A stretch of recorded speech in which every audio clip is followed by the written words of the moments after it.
Olá, sejam muito bem-vindos. Hoje a gente vai mergulhar nos elementos do ato administrativo. Vamos juntos desvendar cada uma das peças que são essenciais para dar validade e força para as decisões do governo. Já parou para pensar nisso? O que de fato sustenta a validade de uma decisão pública? É como montar um quebra-cabeça. Para a imagem final ficar certinha, todas as peças precisam estar ali, encaixadas no lugar certo. Com o ato administrativo, a ideia é exatamente a mesma. Se faltar uma peça, ele não se sustenta. Então, para a gente começar, vamos fazer uma verdadeira anatomia do ato administrativo. A gente vai olhar bem de perto quais são os pilares que garantem que ele exista e que seja válido perante a lei. E esses pilares são o que chamamos de elementos. Pense neles como o DNA do ato administrativo. São componentes simplesmente indispensáveis para que o ato exista e tenha validade. Uma curiosidade é que alguns estudiosos do direito chamam de requisitos, mas a lei e a maior parte da doutrina usam o termo elementos. E quais são esses componentes tão importantes? São 5: competência, finalidade, forma, motivo e objeto. Esses 5, juntos, formam o esqueleto de todo e qualquer ato administrativo. Vamos dar uma olhada em cada um deles. Vamos começar com as duas primeiras peças desse nosso quebra-cabeça. Elas respondem a duas perguntas bem diretas. Quem é que pode agir em nome do Estado e como essa ação deve se manifestar? Estamos falando, então, da competência e da forma. A competência é basicamente o poder que a lei entrega para um agente público ou para um órgão poder praticar certos atos. Mas olha, atenção aqui, não é uma escolha, é um poder-dever. Isso significa que o agente público não pode simplesmente escolher se vai ou não usar sua competência. Ele tem a obrigação de agir sempre em busca do interesse público.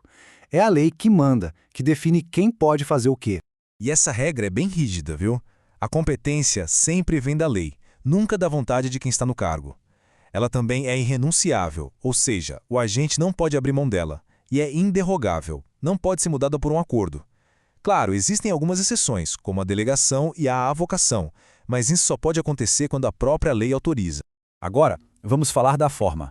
Se a competência nos diz quem age, a forma nos diz como essa ação se apresenta para o mundo. É o jeito que o ato se manifesta na prática. Gosto de pensar que a forma é a roupagem da decisão administrativa, o jeito que ela se torna conhecida por todo mundo. E essa roupagem não é sempre um papel ou um documento, sabe? Embora o mais comum seja a forma escrita, até para garantir mais segurança, a lei pode permitir outras maneiras.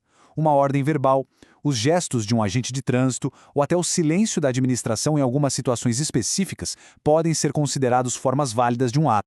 Muito bem, já vimos quem age e como age. Agora a gente vai mais fundo, para o coração da decisão administrativa. Precisamos entender o porquê e o para quê de cada ato. Chegou a hora de explorar o motivo e a finalidade. O motivo é a razão, a causa, que faz a administração agir. É aquela situação concreta que aconteceu no mundo real e que está prevista na lei, que justifica o ato. Por exemplo, se um fiscal multa uma loja, o motivo é o fato dele ter encontrado uma irregularidade que a lei diz que deve ser multada. Simples assim. Já a finalidade é o objetivo, o resultado que se quer alcançar. É o para quê do ato. E aqui tem um ponto fundamental. A finalidade, no fim das contas, é sempre uma só: o interesse público. Todo ato administrativo tem que mirar o bem da coletividade. Se ele desvia disso para o interesse particular, por exemplo, a gente tem o famoso desvio de finalidade.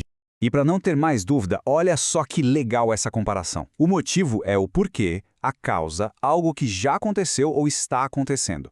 A finalidade é o para quê, o objetivo, algo que se quer alcançar no futuro. O motivo é o ponto de partida, a finalidade é o ponto de chegada, que tem que ser sempre o interesse público. E agora vamos para a última peça do nosso quebra-cabeça. O elemento que define o que de fato o ato administrativo realiza. Estamos falando do objeto. O objeto, que também pode ser chamado de conteúdo, é o efeito jurídico imediato que o ato causa. É a decisão em si.